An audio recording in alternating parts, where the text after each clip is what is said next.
Shalom, Bapak Ibu yang dikasihi Tuhan. Saya percaya kalau setiap kita boleh berdiri menyaksikan tentang keberadaan kita hari-hari ini, saudara, tidak pernah Tuhan janji hari akan selalu mudah. Tidak pernah Dia janji hari akan selalu terang. Kadang-kadang yang ketawa itu belum tentu ngadepin harinya ketawa. Ada air mata, tapi itu bagus, benar? Itu bagus supaya mata kita bersih. Haleluya. Anda tahu kenapa ada air mata? Ada orang yang gak punya air mata itu harus sampai diobati, diterapi. Jadi berbahagialah kita ketika kita menangis. Haleluya, amin. Nah, saya akan sampaikan saudara firman Tuhan hari ini dengan tema tetap tinggal dalam arahan.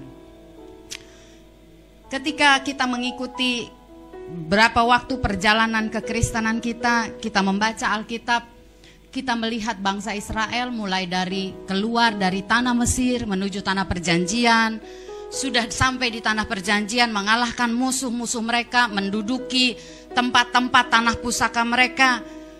Bahkan yang terakhir Bapak Gembala sampaikan tentang Daud, tentang seorang yang bertanya kepada Tuhan, meminta arahan. Tetapi hari ini saya akan lebih fokus saudara, bahwa meminta arahan saja tidak cukup. Katakan amin. Saya merenungkan hidup saya, seringkali saya akan minta arahan ketika saya kejepit biasanya. Tapi waktu saya menjalani, arahan itu nggak jadi yang utama. Saya harus belajar sekian waktu untuk meneduhkan gejolak di batin, di jiwa, di perasaan, ego, untuk selalu memilih mengikuti arahan. Dan itu tidak mudah. Saya mau berkata, menyampaikan ini bukan berarti saudara yang menyampaikan itu melewati dengan mudah. Tidak mudah, tetapi mengikut Tuhan itu bicara menundukkan manusia lama kita, menundukkan ego. Bagaimana kita bisa memilih tetap tinggal dalam arahan. Ada kisah di Bilangan 13 saudara. Kita tidak usah buka ya. Bilangan 13 kisah tentang 12 pengintai. 10 pengintai memberi kabar yang berbeda dengan 2 pengintai. 12-12-nya pengintai menerima arahan yang sama dari Musa. Katakan sama-sama, menerima arahan yang sama. Menerima arahan yang sama, pergi ke tempat yang sama, bergerak dengan bersama-sama. Tetapi mereka ada di lokasi yang sama. Sekian hari mereka mengintai. Tetapi ketika mereka pulang melapor, ada laporan yang berbeda. Terima arahan yang sama, pergi ke tempat yang sama, arahan infonya sama. Tetapi saudara, ada sesuatu di dalam jiwa mereka, di dalam pikiran mereka yang membuat hanya 2 yang Tuhan katakan, aku dapati lain jiwanya. Makanya yang 10 aku gak izinkan masuk ke tanah perjanjian. Hanya yang 2, kenapa? Karena yang 2 melihat segala masalah. Yang 2 sama dengan yang 10. Mereka lihat orang-orang yang suku enak yang besar. Mereka melihat selalu ada tantangan. Tetapi yang 2 dia berkata, Tuhan yang menyertai kita jauh lebih besar dari ini semuanya. Saya mau berkata saudara, mengikut Tuhan kadang-kadang kita harus bersedia berbeda dari orang Kristen kebanyakan. Bahkan saudara di tengah gereja, ketika kita mengalami pergumulan, kita bisa beda satu dengan yang lain. Kita terima firman yang sama, kita bisa terima pesan Tuhan yang sama. Tapi perjalanan meneduhkan hati, mempercayai Tuhan, itu yang akan membuat kita sampai di ujung. Sampai di ujung. Hidup ini tidak bicara cuman saudara mimpi kita. Hidup ini bicara kekekalan. Beberapa hari yang lalu saya mimpi, saya duduk di kursi pengadilan. Ditanya saudara. Dan saya tahu itu sedang memperingati saya. Ditanya, uangmu itu uang siapa? Aduh Tuhan, sensitif banget tuh ngomongnya uang hari-hari gini. Ke saya, enggak ke saudara. Tuhan tuh tahu pertarungan kita tuh apa.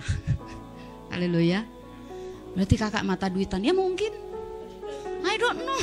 Loh, kenapa kita malu? Loh, kita kan ngadep ke Tuhan, betul nggak? Lebih baik Anda berkata aku orang jahat dan Tuhan bilang, aku basuh kau nak. Daripada engkau bilang, aku orang baik. Tuhan bilang kau jahat nak. Dia bilang uang siapa? Uang Tuhan, saya bilang.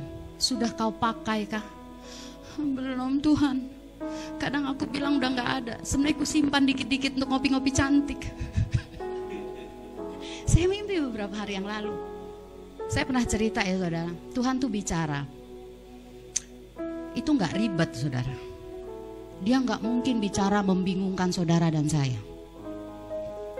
Waktu saya mimpi itu saya bangun. Saya ingat beberapa tahun lalu ketika saya ditawarin ke Israel ya di Natal. Oh agak atas, orang baru. Saya pernah mimpi saya mau ke Israel di hari Natal dan waktu itu saya bingung. Pak Gembala bilang kamu doain aja karena dadakan di bulan November baru. Saya doa dan saya bilangnya Tuhan, aku tuh nggak bisa ngerti jawaban suara Tuhan kadang-kadang, tapi aku mau bertanya, aku mau terus bertanya. Saudara pernah nggak merasa gitu? Aku tuh pengen tanya Tuhan, tapi aku nggak ngerti. Orang yang mencari Tuhan, mengingini Tuhan, kok pasti mendapatkan Tuhan. Pasti. Anda tahu, saya nggak dapat nubuat, nggak ada yang dapat penglihatan misalnya. Ibu Foni jangan berangkat, nggak ada. Dan saya pun nggak dapat. Tapi satu hari, satu malam saya mimpi. Anda tahu mimpi saya, simple. Tapi kalau hatimu ke Tuhan, engkau pasti bisa nangkep. Saya cuman mimpi saya jatuh dari onta. Selesai, gua nggak berangkat ke Israel. Karena saya nggak pernah naik onta di mana-mana. Nah, saya mau sampaikan begini, saudara. Hari-hari ini, hidup kita nih satu hari, ujungnya kita harus mempertanggungjawabkan diri kita loh. Yang kau capai ini, semua pencapaian itu satu hari nggak kau bawa. Betul nggak? Seindah-indahnya Turki, Kapadokia, it's my dream. Seindah-indahnya Labuan Bajo, seindah-indahnya Raja Ampat, nggak pernah wisatawan pengen tinggal di sana seterusnya. Betul nggak? Anda pernah pergi ke tempat wisata yang seindah-indahnya Korea dengan artis-artis cowok-cowoknya? Anda kan selalu ingat pulang ke rumah, betul? Saya mau kasih tahu, seindah-indahnya dunia ini Anda harus ingat, aku akan pulang ke rumah Bapa. Aku pulang dan aku pengen pulang, aku pengen pulang, aku pengen pulang. Bukan karena putus asa, tapi karena aku tahu di sana aduh enak banget. Selalu ada kesedihan kalau orang mati, tapi saya nggak bicara tentang orang mati. Haleluya. Tema tadi berkata tetap tinggal dalam arahan. Saudara coba buka Ibrani 4 ayat 6. Kenapa 10 pengintai itu nggak masuk ya? Kok nggak dihitung ya? Masa mereka sama-sama dengarkan arahan Musa? Masa Tuhan nggak kasih diskon ya? Kan mereka kerja juga, melayani juga. Anda pernah berpikir gitu nggak? Saya waktu denger itu ya, saya bilang gini, Tuhan, kasihan lah kan mereka juga sama-sama kerjanya. Sama-sama mereka mengintai, betul nggak? Sama-sama ninggalin anak istri mungkin waktu mengintai. Tapi saya mau kasih tahu, ada ukuran yang Tuhan gak bisa kompromi, yang namanya ketidaktaatan. Haleluya. Haleluya. Mau gembala saudara berdoa, mengasingkan diri 40 hari 40 malam kayak Yesus ke bukit doa, membawa nama seluruh jemaat, gak ada artinya. Karena dari kita harus ada upaya. Katakan amin. Kalau menurut saudara, apakah Musa nggak berdoa untuk 12 pengintai? Musa berdoa untuk 12 pengintai. Tapi keputusan masing-masing orang itu menentukan sampai ke ujung apa enggak. Katakan haleluya. Itu yang membuat saudara di tengah pertandinganmu, sekalipun kau beda dengan yang lain, engkau harus menguatkan hatimu. Aku mau sampai ke ujung, aku mau sampai ke ujung, aku mau sampai ke perhentian itu. Aku gak mau, saudara, nanti saudara akan lihat, orang yang hanya ikuti arahan setengah jalan, dia akan kecewa pada akhirnya. Manusia bisa memaklumi engkau dan saya, tapi kebenaran tentang ukuran standar itu gak bisa, bro. Ngeri banget nih kalau ibu pendeta ini yang khotbah. Karena mimpiku juga aku diadili. Aku ajak kalian semuanya. Coba lihat Ibrani 4 ayat 6. Saya ingat ketika saya mimpi, saya bilang, Tuhan, aku mau jujur sama Tuhan. Arahin aku lagi dan beri kepadaku hati yang mau mengikuti arahan-Mu. Ada orang-orang tertentu ketika kejepit datang minta arahan. Tapi sebenarnya mereka nggak minta arahan yang total. Mereka cuma minta jalan keluar. Ketika yang mereka butuhkan dapat, nggak ikuti lagi, nggak terhubung lagi. Seringkali kita gitu sama Tuhan. Kita sakit, kita doa minta kesembuhan. Tapi sebenarnya kita cuma butuh kesembuhan, kita nggak butuh Tuhan. Anda belum dapat kerjaan, Anda datang doa sama Tuhan, minta kerjaan. Anda nggak minta arahan sama Tuhan. Begitu dapat kerjaan, Anda bisa tinggalkan Tuhan. Tinggalkan tuh bukan berarti murtad, enggak. Tapi Anda nggak datang lagi. Tuhan, aku udah kerja, bagaimana aku seharusnya? Tuhan, tolong aku di pekerjaan. Waktu engkau berdoa minta kesembuhan, dapat kesembuhan, kau harusnya balik sama Tuhan.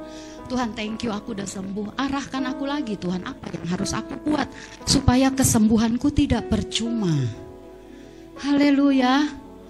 Amin. Dan saya sadar, saya bilang, Tuhan, aku nih orang yang kayak gitu. Seringkali aku datang, aku minta arahan, tapi aku lupa untuk balik lagi, diarahkan lagi, sampai aku menutup mata. Ibrani 4 ayat 6. Kita akan baca ayat 6 dan ayat 11. Nanti saudara baca di rumah. 2 ya. Jadi sudah jelas bahwa ada sejumlah orang akan masuk ke tempat perhentian itu.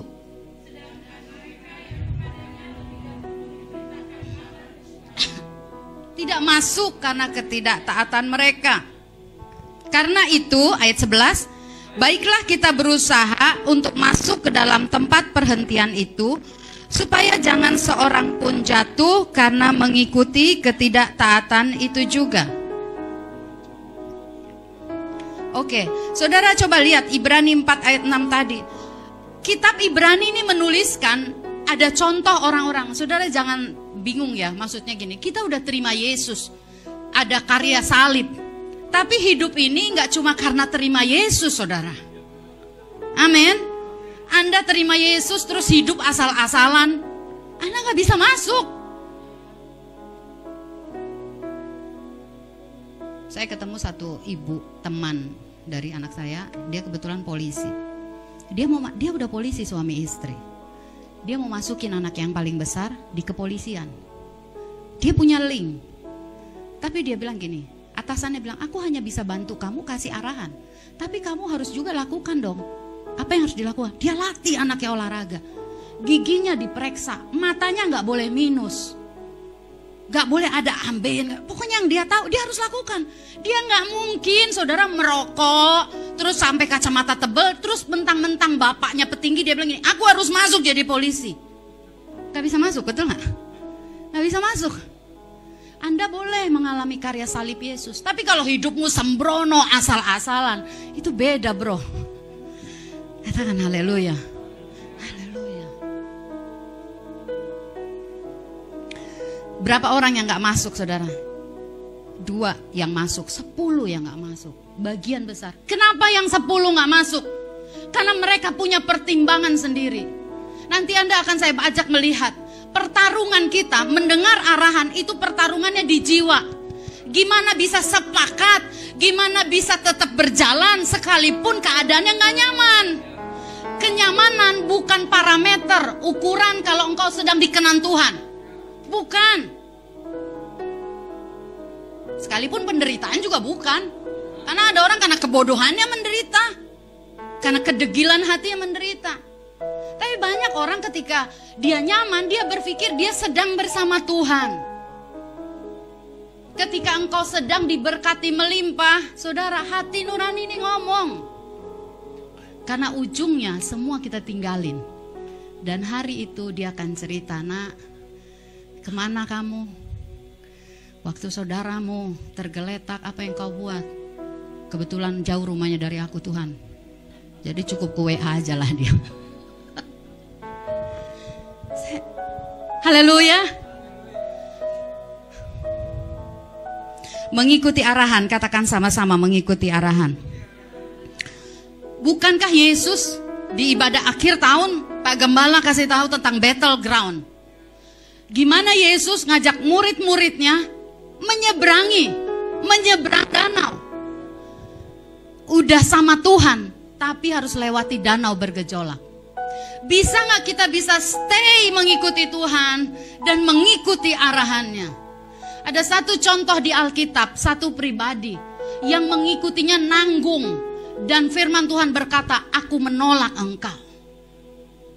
Saya mau bicara saudara, ini waktu-waktu yang terakhir.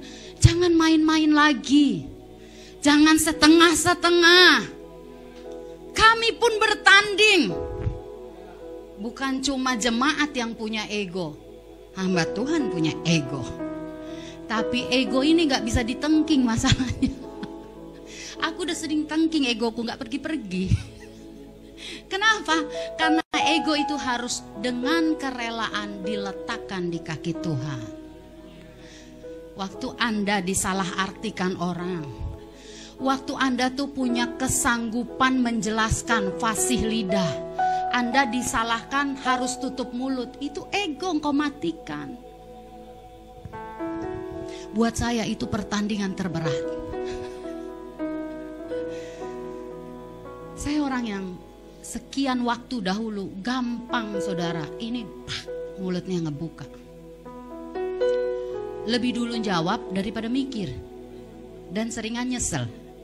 Kayaknya banyak teman saya di sini. Waktu kita dapat perlakuan gak adil, gak benar. Kami ada cerita-cerita, terus saya bilang gini, aku harusnya jawab nih, papa harusnya jawab nih kayak gini. Ingat gak Rasul Paulus? Ketika dia di pengadilan dia jawab loh. Betul. Tapi suami saya kan diam aja. Terus dia cuman bilang, tapi Tuhan waktu diadili gak jawab. Iya juga ya. Saudara, itu namanya ego. Waktu engkau ngalami kerugian, engkau tahu dicurangi, tapi engkau bisa menenangkan jiwamu. Itu ego. Ukurannya firman. Firman harus jadi ukuran untuk engkau bisa menerima keadaan. Haleluya. Ukurannya firman, bukan filsafat kosong, filsafat orang yang kepinteran. Tapi kita mau mengikuti filsafat satu pribadi yang dari sorga, yang pernah lahir dan datang ke dunia dan mempertontonkan caranya menaklukkan ego. Haleluya. Amin. Waktu galau, bisa gak kita tetap, enggak, arahannya aku harus ikuti dia. Bisa gak waktu danau bergejolak? Bisa gak waktu engkau lihat ini kemungkinannya habis, celaka aku, tapi di batinmu ada firman yang mengarahkan engkau dan engkau tetap bersepakat. Saudara, bicara mengikuti arahan itu, bicara menyendengkan telinga terus menerus. Kalau engkau gak pernah nyendengkan telinga, engkau tidak tinggal dalam arahan. Kalau engkau ini gak cuma bicara dengar arahan dari hamba Tuhan, dari Bapak Ibu Gembala, tapi engkau harus menyendengkan telingamu kepada firman, kepada hadirat Tuhan. Hadapkan hatimu sama Tuhan. Karena satu hari, saudara, kita nggak tahu siapa duluan dipanggil, entah saya entah Bapak Gembala duluan. Anda nggak boleh kocar kacir. Katakan haleluya. Siapa nih? Ih, kakak ngeri loh. Saya bilang ke beberapa orang, ih kakak ngeri loh, kayak mau mati. Lah nggak apa-apa, mati aku ketemu Tuhanku. Haleluya. Di jiwa, katakan di jiwa. Yang suka marah tuh di mana? Di jiwa. Yang suka melo tuh di mana? Yang baper di mana? Yang suka ngeluh di mana? Di sini. Tapi lahirnya dari mana? Dari jiwa.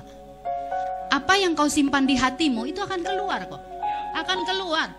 Kalau di hatimu ada merasa nih, engkau nggak usah ngomong dulu deh. Lakukan segala sesuatu dan kau rasa nggak adil. Itu tuh cuma kayak bom waktu. Kalau engkau nggak ukur dengan firman, nggak teduhkan jiwamu dengan firman, satu hari itu akan meledak. Meledak, keluar di mulut. Kemarin-kemarin kayaknya dia nggak ngeluh, belum penuh. Belum penuh, tak tahan-tahanin. Aku terima. Saudara, saya nggak ngomongin saudara ini, saya ngomongin diri saya. Tapi puji Tuhan kalau Anda juga dengan jujur mengakui. Saya gitu kadang tak tahan-tahan. Kayaknya aku suka cita. Kok di titik tertentu bisa pum gitu. Anda tahu kenapa? Udah penuh. Udah gak ada tempat lagi nyimpen. Gak pernah dikosongin. Kita akan lihat satu contoh pribadi yang ikut setengah jalan. Janji Tuhan lewat. Tuhan bilang gini, sedianya aku akan mengokohkan engkau dan keturunanmu menjadi raja atas Israel. Tapi di satu titik Tuhan bilang gini, Nabi ini berkata, Tuhan kecewa dan menolak engkau. Jangan selalu dirinak bobokkan. Tuhan selalu mengampuni. Yes, dia maha baik, dia mengampuni. Tapi sadarlah ada titik-titik kritis di hidup kita. Amin. Anak-anak muda, anak remaja, ingat jangan buang masa remajamu percuma. Jangan. Kita nggak tahu harinya Tuhan. Hari yang membahagiakan itu. Anda harus lihat hari Tuhan tuh nggak menakutkan, membahagiakan. Katakan amin. Ketemu Tuhan, ketemu Bapa, diajak di rumahnya, masuk ke puri-puri yang bagus, pasti gede, lantainya dari emas. Kenapa takut? 1 Samuel 15. Karena itu pesan firman Tuhan yang pertama, lindungi jiwamu dari kekalutan. Jaga dari semua bakteri-bakteri, virus. Kalau engkau rasa nih mulai mau baper, engkau rasa engkau tertekan. Daud bilang begini, hai jiwaku, mengapa engkau tertekan, gundah gulana engkau. Gak pernah ada orang nyelam ke air ya, terus gak basah, kecuali dia pakai alat-alat itu ya. Saudara, kalau Anda tercebur ke laut, Anda pasti basah. Kalau Anda rajin datang ke hadirat Tuhan, tenggelam dalam hadiratnya, gak mungkin hatimu tuh gak diberesin Tuhan. Gak mungkin, gak mungkin, gak mungkin sampai parah. Tahu Anda kenapa orang bisa sampai parah keadaannya? Karena dia gak pernah membawa dirinya masuk ke hadirat Tuhan. Hari ini gak apa-apa, besok gak apa-apa. Sebulan kemudian kolab dia. 1 Samuel 15 ayat 3. Salah seorang boleh baca buat kita. 15 ayat 3 sampai 9. Jadi pergilah sekarang, kalahkanlah orang Amalek, tumpaslah segala yang ada padanya, dan janganlah ada belas kasihan kepadanya. Bunuhlah semuanya, laki-laki maupun perempuan, kanak-kanak maupun anak-anak yang menyusu, lembu maupun domba, unta maupun keledai. Iya, sebentar, nanti lanjut ayat 7 sampai 9. Saya potong-potong supaya saudara dengan waktu yang terbatas ini kita bisa tetap dapat. Ayat 3 ini kan firman Tuhan jelas ya, datang sama Saul. Kamu perang, kalahkan orang Amalek. Artinya ada jaminan kemenangan, betul nggak? Diajarin, tumpas semua, laki-laki, perempuan, kanak-kanak, anak-anak. Udah jelas. Ayat 7 sampai 9. Lalu Saul memukul kalah orang Amalek. Terjadi nggak? Dia pukul kalah ya, lanjut. Mulai dari Hawilah sampai ke Syur yang di sebelah timur Mesir. Ayat 9. Tetapi Saul dan rakyat itu menyelamatkan Agag dan kambing domba dan lembu-lembu yang terbaik dan tambun, pula anak domba dan segala yang berharga. Tidak mau mereka menumpas semuanya itu, tetapi segala hewan yang tidak berharga dan yang buruk itulah yang ditumpas. Saudara lihat ayat yang ketiga dijelaskan, bunuh Agag. Tapi lihat Saul menyelamatkan Agag. Kenapa dia menyelamatkan Agag? Yang dibunuh cuman yang buruk rupa. Karena Saul punya persepsi sendiri. Saul punya pengamatan sendiri. Saul menganggap Samuel gak lebih pintar dari dia. Saul menganggap, oh rajanya gak usah dibunuh. Padahal pesannya jelas, perangi Amalek, bunuh semua orang tanpa terkecuali. Tapi apa yang dilakukan Saul? Dia pergi perang, tapi saudara sayangnya udah menang, gak ikutin semuanya.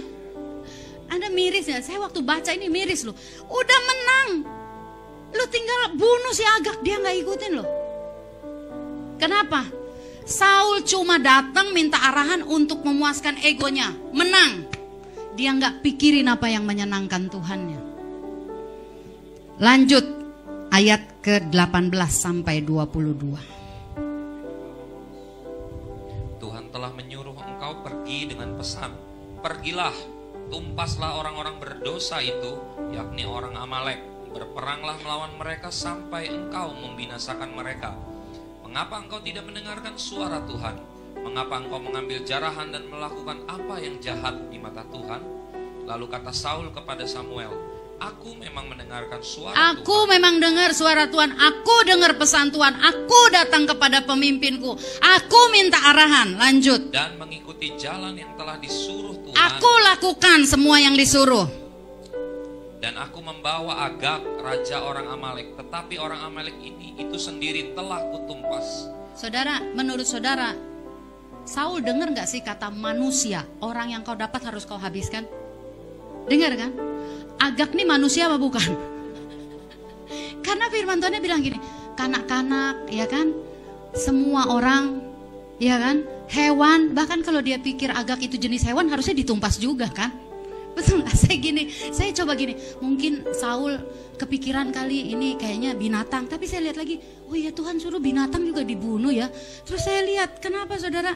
Yang dibunuh yang jelek-jelek, katakan yang jelek-jelek, yang murah-murah. Biasanya kita ikut arahan kalau bayarannya murah. Bener gak? Yang murah-murah, yang artinya tidak mempermalukan kita, kita ikut itu. Tapi kalau udah bayarannya mahal, kita bilang enggak gitu. Haleluya, amin.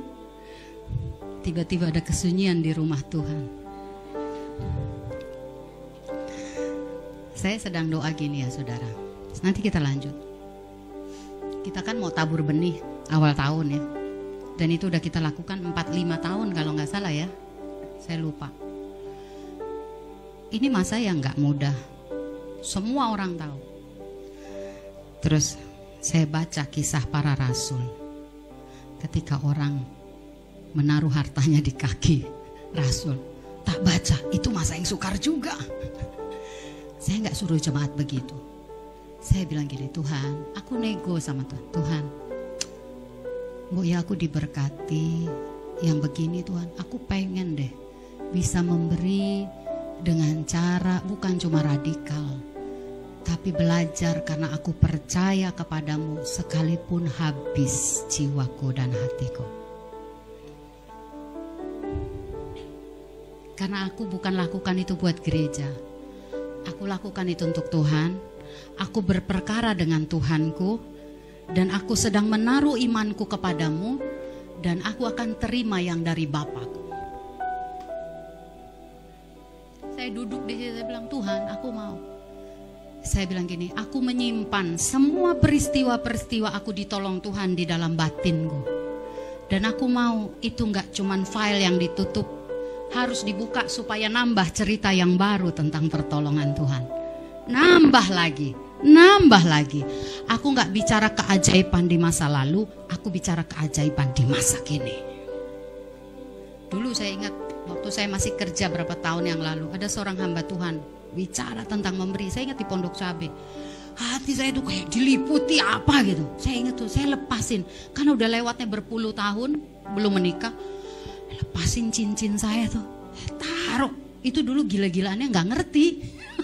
Anda pernah nggak sih ngerasa gila-gilaan tapi nggak ngerti? Tapi Anda tahu nggak sih, buat Tuhan Dia lihat hatimu loh. Saya taruh tuh. Itulah yang terjadi sekian tahun. Saya tuai banyak keajaiban. Makanya kalau ada orang gini, Kak, kalau kakak ngomongnya uang terus, lu nggak tahu, gue juga habisnya di uang. Makanya kemarin di pengadilan Tuhan tanya, uangmu, uang siapa? Aku bilang, Tuhan, Mbok ya tanya yang rohani, kayak Tuhan ini nggak sopan ini, kayaknya materialistis banget aku. Uangmu uang siapa? Di pengadilan ada hakim nanya saya. Terus saya jawab, uang Tuhan. Tapi udah mulai gemetar saya di situ. Saudara lihat nih kisah ini. Rakyat, nanti lihat nih ayat 21 coba Mas Adit. Tetapi rakyat mengambil mengambil dari jarahan itu kambing domba dan lembu-lembu yang terbaik dari yang dikhususkan untuk ditumpas itu, untuk mempersembahkan kepada Tuhan Allahmu di Gilgal. Saudara lihat, Saul itu raja, tapi kali itu Saul kayak raja yang gak bisa memutuskan, seolah-olah rakyat yang bikin dia bersalah. Kalau engkau mau ikuti arahan, engkau harus deal dengan komitmen di hatimu pribadi. Sehingga engkau tidak menyalahkan keadaan, tidak menyalahkan orang. Itu engkau dengan Tuhanmu. Saul bilang ini, tapi rakyat, Saul sedang nyalahin rakyat. Kalau engkau suami, kadang engkau harus deal dengan Tuhan, tapi jangan kalap, gak karuan. Engkau harus tenang, ambil waktu dengan Tuhan. Ayat 22 ini jawabannya. Tetapi jawab Samuel, apakah Tuhan itu berkenan kepada korban bakaran dan korban sembelian sama seperti kepada mendengarkan suara Tuhan? Sesungguhnya mendengarkan lebih baik daripada korban sembelian, memperhatikan lebih baik daripada lemak domba-domba jantan. Amin. Lanjut. Sebab pendurhakaan adalah sama seperti dosa bertenung, dan kedegilan adalah sama seperti menyembah berhala dan terafim. Karena engkau telah menolak firman Tuhan, maka ia telah menolak engkau. Haleluya, haleluya, haleluya, amin. Saudara, gak tahu ya, roh Tuhan tuh ngomong, jangan sampai Anda langsung kacau nih, kakak ngomong khotbah nyelipin benih awal tahun. Enggak. Aku sedang ngomong tentang hidupku sama Tuhan. Tapi ini yang terjadi, saudara. Bicara ngikuti arahan, bicara komitmen, bicara ngelindungi jiwa dari kekalutan, bicara bergantung sama firman, bicara berani sekalipun hasilnya itu buruk. Ikut Tuhan, saya selalu bilang, gak selalu kerjaanmu aman. Ikut Tuhan, gak selalu rekeningmu banyak. Karena dia gak bicara itu. Kerajaan Allah bicara tentang kasih, kebenaran dan sukacita oleh Roh Kudus. Amin.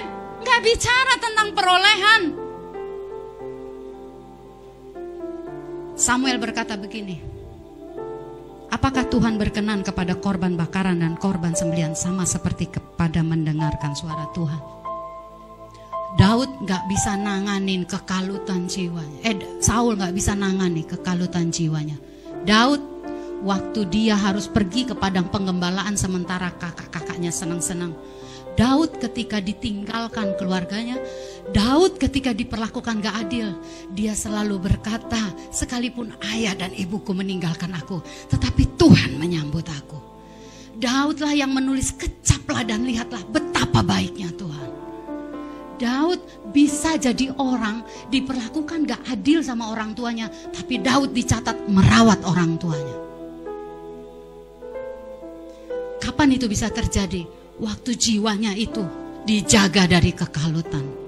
Tahun 2022 biar dihasilkan jemaat-jemaat yang bisa mengikuti arahan kebenaran firman, yang berani menempuh segala jalan. Saya selalu bilang, engkau akan melewati api tapi engkau tidak dihanguskan. Engkau akan melewati gelombang lautan. Mungkin jiwamu sempat kecut, takut. Aduh gimana aku nih, habis aku nih, hanyut aku nih. Tapi tenangkan jiwamu, menghadap datang sama Tuhan. Tuhan tolong aku, kuatkan aku, pegang tanganku Tuhan. Haleluya, amin. Ada seorang yang temu saya, pengusaha dukung pekerjaan Tuhan, tapi usahanya bisa turun. Saya bilang, bagus itu. Karena di sana akan diketahui engkau memberi bukan di waktu kenyamanan. Kau mengasihi Tuhan Allahmu total. Bukan karena engkau aman, tapi waktu gak aman, aku gak bisa lari dari kasih Tuhan. Waktu gak aman, aku kok gak bisa berdiam diri ya. Aku kok gak bisa gak menolong ya. Sekalipun rasanya aku juga deg-degan, tapi kenapa? Karena ada sesuatu dari kasih Kristus merasuk jiwamu. Tutup Alkitabmu. Yesaya 48 ayat 18 berkata gini, sekiranya engkau memperhatikan perintah-perintahku, maka damai sejahteramu akan seperti sungai yang gak pernah kering. Kebahagiaanmu akan terus berlimpah seperti gelombang laut yang tidak pernah berhenti. Engkau ditinggalkan, engkau bisa berbahagia. Engkau disalahartikan orang, engkau tetap bersuka cita. Kau akan bilang kebahagiaan bergulung-gulung mengikutiku. Kau dijatuhkan dari posisimu, engkau bisa berkata Tuhan akan mengangkat aku. Satu jalan ditutup, satu jalan lain dibuka. Amin. Selang mata air yang satu ditutup, selang yang lain Tuhan buka. Di sana engkau akan lihat kepuasanmu, bukan yang lahiriah, tapi ketika engkau bisa berkata ya kepada arahan Tuhan. Pesan firman Tuhan, tetaplah tinggal dalam arahan. Jangan tanggung ikuti arahan Tuhan. Kelola semua yang di batin ini. Yang engkau dan saya terima gak selalu sama. Gak selalu sama. Tekanan yang kau lewati gak selalu sama. Tapi engkau dan saya punya Tuhan yang sama. Tuhan yang kemarin berjanji dan sudah menyelamatkan kita sampai hari ini. Dia berjanji menyelamatkan kita sampai akhirnya. Haleluya, mari bangkit berdiri.